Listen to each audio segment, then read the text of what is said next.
Hi, my name's Alasdair Monk, and welcome to Connected World, a series of extraordinary podcasts looking into the future of technology. Extraordinary because the leading experts you'll hear are AI generated, discussing content I've carefully curated. Today's podcast takes you on an incredible journey into tomorrow's connected world, exploring the role of AI and IoT. So sit back, relax, and enjoy the conversation. Welcome to another deep dive. Today, we're going to the world of the Internet of Things. The IoT. IoT, exactly. You know that idea where everything around us, our refrigerators to our cars to entire city infrastructures, are all connected and talking to each other? By the end of this deep dive, you'll understand not just the hurdles that we need to overcome to actually make this vision a reality, but also what we stand to gain or lose depending on the choices we make along the way. Exactly. The stakes are high with IoT. Very high. So let's start by setting the stage. So stage one, and where we mostly are now, it's like things becoming smart. Basic sensors, data collection, and remote control. So like your smart thermostat or your fitness tracker. They're wearable. Exactly. Okay. So it's like the early days of the internet where we were just excited to send emails and browse some very basic websites. That's a great analogy. We're dipping our toes into the potential, but it's just the beginning. Just the beginning. Now, stage two is where things get a little more interesting because this is where the AI algorithms start taking action. Right. This is where it goes beyond just collecting data and sending it somewhere. Yeah. Now the devices are actually doing something with the data in real time. Right. So now we're talking self-driving cars, factories that adjust production based on demand. Healthcare systems that personalize treatment plans using that constant feedback loop of data. Now that's where the real potential starts to shine through. It's not just about convenience, it's about efficiency, it's about safety, potentially saving lives. Right, and I think that's going to be one of the key narratives as IoT evolves. It's going to be pitched as this thing that improves our lives in very tangible ways. Yeah, but won't all of this automation displace a lot of jobs? That's the big question, isn't it? Yeah. That's something we need to think about as we move towards these later stages of IoT. Absolutely. I mean, how do we retrain people? How do we upskill the workforce? How do we ensure that the benefits of automation are shared? That it's not just benefiting a small group of people? Right. It's like we need to be planning for the social and economic impacts right alongside the technical development. It needs to be a holistic conversation. We can't just focus on the cool tech. Absolutely. Okay, so back to those stages of IoT evolution. What comes after AI starts taking action? So stage three, the whole business model around IoT shifts. It becomes about utility and outcomes. So it's not about owning the tech anymore. It's about what it can do for you. So subscribe to a service that guarantees a certain crop yield instead of just buying farm equipment. Exactly. Or paying for guaranteed health outcomes instead of individual treatments. Like I'm paying for wellness rather than for visits to the doctor. So you're paying for the results, not just for the tools. Right. It's outcome-based rather than technology-based. That's a pretty fundamental shift in how we think about value. It is. And it's probably going to be very disruptive to a lot of existing industries. But what happens when everything is connected and running on AI? Is that even possible? Is that even desirable? Well, that's the vision of stage four, right? Hyper-connected autonomy. Industries, cities, even entire societies interwoven by intelligent devices making decisions. It sounds very sci-fi. It does. But the economic implications are very real. How do we manage resources, security, privacy on a massive scale? How do we function in a world where so much is automated? It's exciting and a little bit daunting at the same time, but let's bring it back down to earth for a minute because the sources you provided also highlighted some pretty significant challenges holding us back from reaching that full potential. There's a reality check coming here. Yeah, there are. They break down the challenges into three categories. There are the core gaps, the intelligence gaps, and the hyper-deployed gaps. Okay, nice way to categorize the problems. Yeah. So let's start with those core gaps. These are like foundational issues that affect all stages of IoT development. Like if the foundation's shaky, the whole structure is at risk, no matter how fancy the rest of it is. Yeah, you're not going to have a very stable house. Exactly. So what are some of those cracks in the foundation of IoT? One of the biggest is interoperability. For IoT to work, devices from different makers need to be able to communicate seamlessly. Right. But right now, a lot of companies are creating what they call walled gardens. closed systems that only work with their own products. So it's like trying to build a universal remote control that only works with one brand of TV. You got it. And consumers are going to be the ones who suffer because they're going to be stuck in these ecosystems where their devices can't talk to each other. It defeats the whole purpose, right? It does. It really hinders the progress of IoT. Absolutely. Okay, so we've got interoperability. What else? Cybersecurity is a huge one. I mean, we're talking billions of connected devices. Billions. Billions. And that means billions of potential entry points for hackers.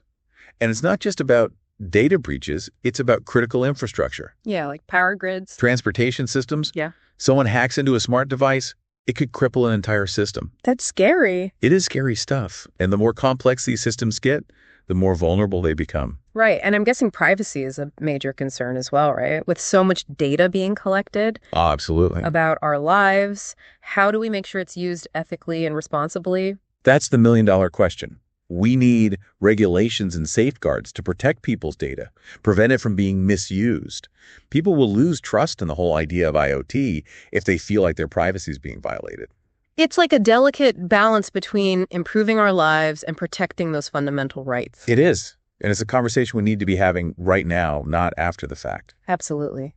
So what else is there? Well, the reports also really emphasize connectivity. All of this is pointless if devices can't actually connect reliably. Right. Rural areas with no broadband, signal interference in cities, even something as simple as trees blocking signals. Wait, trees can actually interfere with IoT signals? You'd be surprised. Certain types of foliage can block radio waves. So for agricultural sensors or anything that needs a constant, strong connection, it can be a real problem. I never thought of that. It's like a reminder we need to be thinking about those real-world conditions. Exactly. And the assumptions we make about perfect connectivity, they don't always hold up in the real world. Okay, so it sounds like those core gaps are really just the tip of the iceberg. What about those intelligence gaps? What's holding back AI's role in all of this? Well, data management is a huge one. The volume of data generated by these devices is overwhelming. It's hard to even imagine. But it's not just the volume.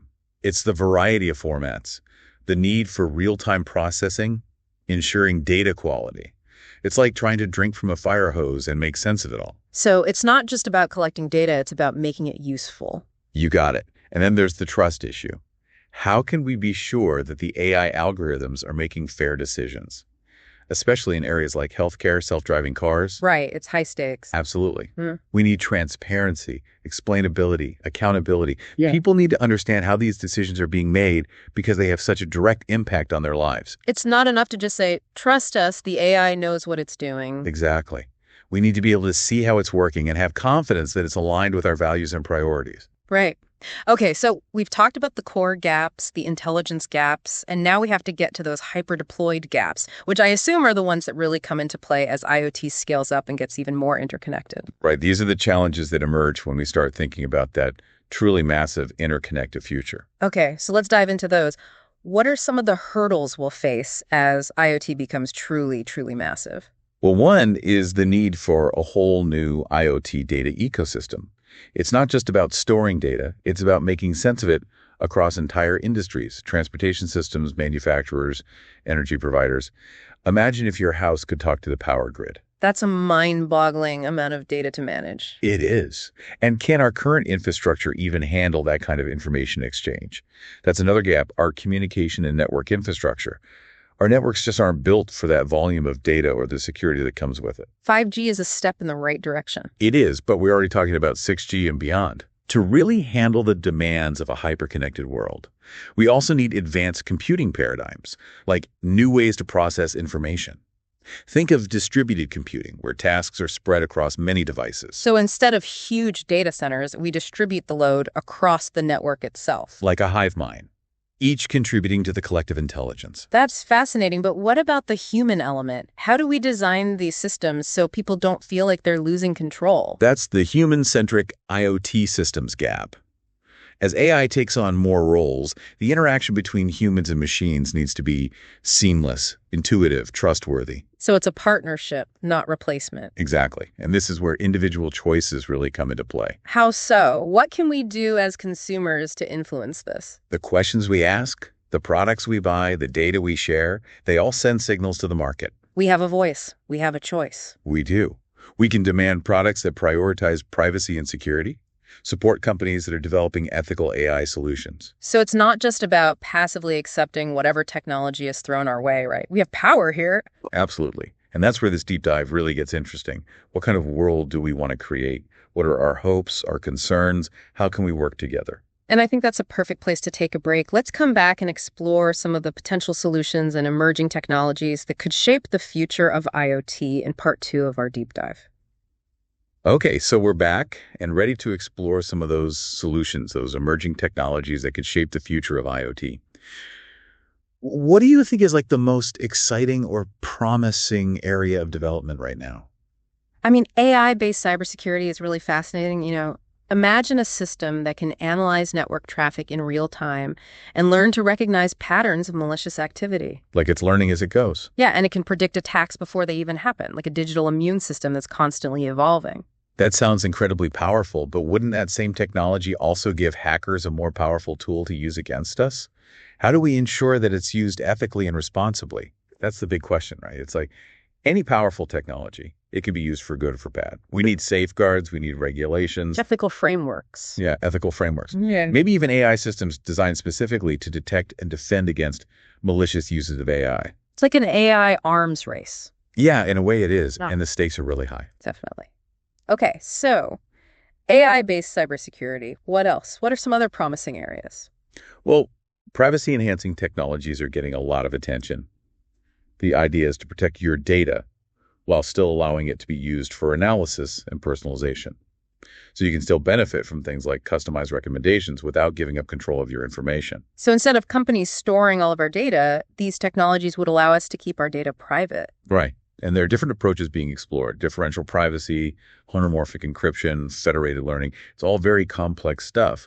But the goal is to allow data to be analyzed and used without revealing the identities of the individuals it belongs to. So the AI gets smarter without ever having access to our sensitive information. Exactly. It's all about finding ways to extract insights from data without compromising privacy. That's really impressive. Okay, so we've got AI-based cybersecurity, privacy-enhancing technologies. What about connectivity? We were talking before about how important it is for these devices to have reliable access to the internet. What's happening in that space? Are there any big breakthroughs on the horizon? Well, one solution that's gaining traction is the use of low Earth orbit satellites to provide broadband internet access even to very remote areas. So instead of relying on cables and cell towers, we could just beam the internet down from space. It sounds crazy, but it's actually becoming a reality, and it could be a game changer for IoT, particularly in developing countries or in rural areas where traditional infrastructure is lacking. It's like connecting the unconnected, bringing the benefits of the digital world to people who've been left behind. Exactly. And then there's 6G, which is already on the horizon. 6G, I can't even wrap my head around that. 5G is already so fast. I know, right? Yeah. But 6G promises even faster speeds, lower latency, and much greater bandwidth, which will be crucial for applications that need real-time data processing, like autonomous vehicles, telemedicine, smart cities.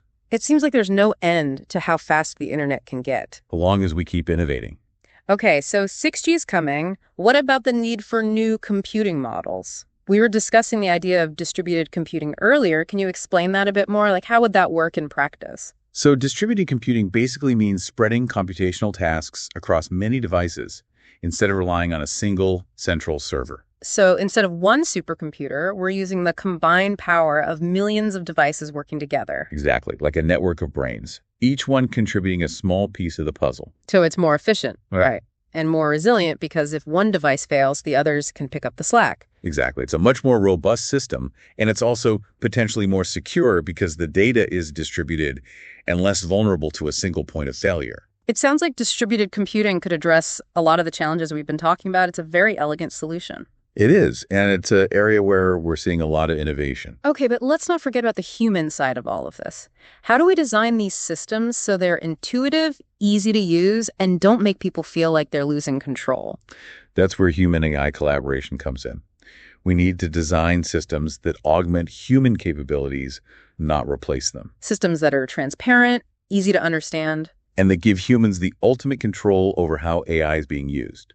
It's about partnership, not replacement. A true collaboration. So we've talked about a lot of very complex and technical solutions. But ultimately, what does all of this mean for the average person? How will these technologies actually impact our daily lives? Well, let's try to paint a picture of what an IoT-powered future might actually look like for you, the listener. Imagine waking up in your smart home. The temperature is perfect, your coffee is brewing, your smart speaker is giving you a personalized rundown of your schedule for the day. And it's all adjusted based on real-time traffic and weather conditions. Exactly. It suggests the best route to work, reminds you to pick up the dry cleaning, and even plays your favorite music to get you going. No more frantic morning rush. That sounds lovely.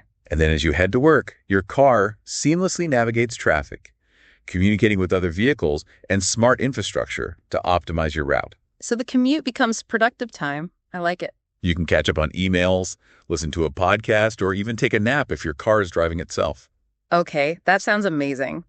And while we're at work, our homes are managing themselves, right? Adjusting the lighting, the temperature, maybe even ordering groceries based on our preferences. Absolutely. And it's not just about convenience. Imagine healthcare systems that can constantly monitor your vital signs and alert you to potential health issues before they become serious problems. That's incredible. Early detection could save so many lives. And think about smart cities that use sensors to optimize traffic flow, reduce pollution, and respond to emergencies more efficiently. It sounds like a world where technology anticipates our needs and seamlessly integrates into our lives, making everything easier and more efficient. But we can't ignore the potential downsides, right? What about privacy? It's a little unnerving to think that our every move could be tracked and analyzed. Privacy is a huge concern, and we need to be having serious conversations about data collection, data control, and who has access to our information. Do we have a say in how our data is used? Can we opt out if we want to? These are questions we need to be asking. And we also need to think about equity and access. Will everyone benefit from these technologies, or will it just be those who can afford it? How do we make sure that IoT bridges the digital divide and doesn't widen it? It's like any powerful tool. It has the potential to do great things, but it can also exacerbate inequalities if we're not careful. Absolutely. And then there's the impact on the workforce. Automation is going to displace some jobs. That's inevitable. So how do we prepare for that? How do we retrain people for the jobs of the future? It's about education. It's about creating opportunities for everyone. And it's about having a safety net for those who are impacted by these changes. These are big, complex challenges, but they're challenges we need to be talking about and working to address as we continue to develop and deploy these technologies. So it's not just about the technology itself, it's about the social, economic, and ethical implications as well. Exactly. It's about thinking holistically and making sure that we're creating a future that works for everyone, not just a select few. This has been a really fascinating conversation. We've gone beyond the hype and really dug into the potential benefits and risks of IoT. And hopefully given you, the listener, a lot to think about. Absolutely. The future of IoT is being shaped right now, and it's up to all of us to make sure that it's a future we can all be excited about. Okay, so we've covered a lot of ground in this deep dive. The potential of IoT, the hurdles we need to overcome. A lot of complex issues. But let's bring it all home. What does this all mean for you, the listener? Yeah, it's easy to get lost in the big picture, but technology's impact is felt most in our daily lives. Right. I think the main takeaway is that the future of IoT is not predetermined. It's being shaped right now, and we all have a role to play in shaping it. By asking tough questions, by demanding better solutions, by making informed choices. We can steer these technologies in a direction that benefits everyone. Exactly. We have the power to create the future we want to see. That's a fantastic message to end on. So, as we wrap up, we encourage you to think critically about your role in this connected future. What are your hopes? What are your concerns? And most importantly, what actions will you take to create the future you want to see? Thanks for joining us on this deep dive into the world of IoT.